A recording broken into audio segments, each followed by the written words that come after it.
Hello everyone, welcome to another chapter of the Little Box of Some Things. My name is Munir and today we're going to talk a little bit about freelancing in the UAE. I've been in the UAE for almost 15 years, 2 years with my first company as a web and graphic designer and almost 12 years with my second company as their graphic design supervisor and in-house photographer. I now work as a freelance photographer, graphic designer and branding specialist based out of Dubai. During the last couple of years, I have literally seen the freelance market in the UAE improve considerably. It is now, in my opinion, more popular than ever before. There is absolutely no dearth of freelancers here in the UAE with his or her unique set of skills. There are many entities now here in the UAE who provide the freelance permits. I have provided links in the descriptions down below to the ones that I personally dealt with in 2018. I went ahead with the TCOM Go Freelance project as I believe that it gave me the most flexibility in terms of the number of occupations that I could choose. With them, I could choose 3. With some of the others, I could just choose 1. I do request that everyone interested in freelancing speak to the people at these entities as the rules and the regulations might have changed. So you need to have all the details before you even decide to go ahead. When I was initially inquiring about these permits, I was given 2 options.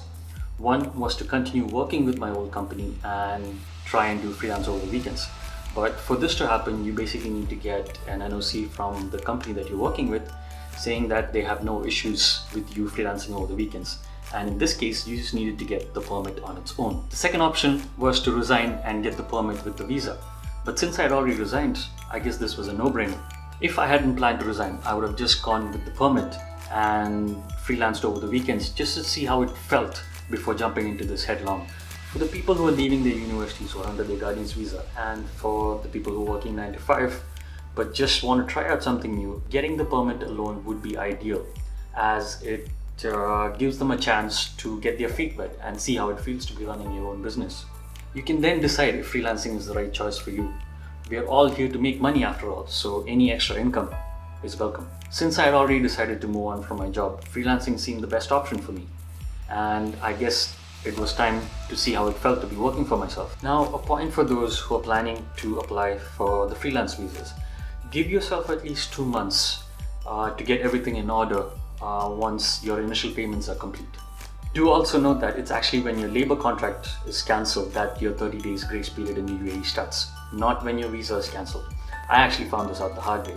So do ask your HR department as to what the actual process is. It takes at least 1 month to get everything sorted out. So as soon as your resignation is in, apply for the permit and get the process started. If you've done it in time, before your grace period of 30 days is up, all your paperwork should be done and ready. This is if you're taking the normal visa option.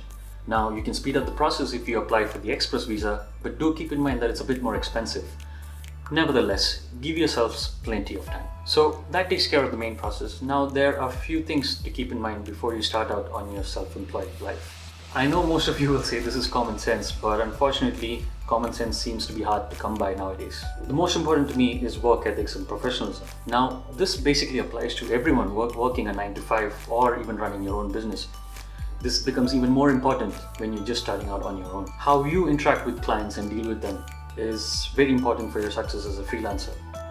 It is actually these clients who spread the word about you and your work. So keep everything professional. Even if you're doing a job that you think rewards you with less benefits, or if the rates are less, treat every job as important. The better your interaction, the better your chances of landing more clients and more jobs. Point number 2, the financial aspects of freelancing. Just because there are jobs in the market doesn't mean you'll start getting a bunch of calls as soon as you venture out. It will take a bit of time. It might take a week, a month, or even a year.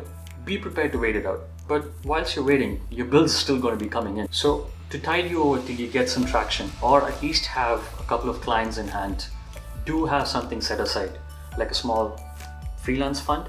Point number 3, put everything in writing. And I literally cannot stress this enough. It doesn't matter if the job is big or small, to make sure that you don't get cheated out, which unfortunately is very real in this market. Keep everything in writing. Get a contract written out, get invoice formats, get code formats, receipt formats, keep a paper trail. Point number 4, the competition. Understand the competition and just ignore it.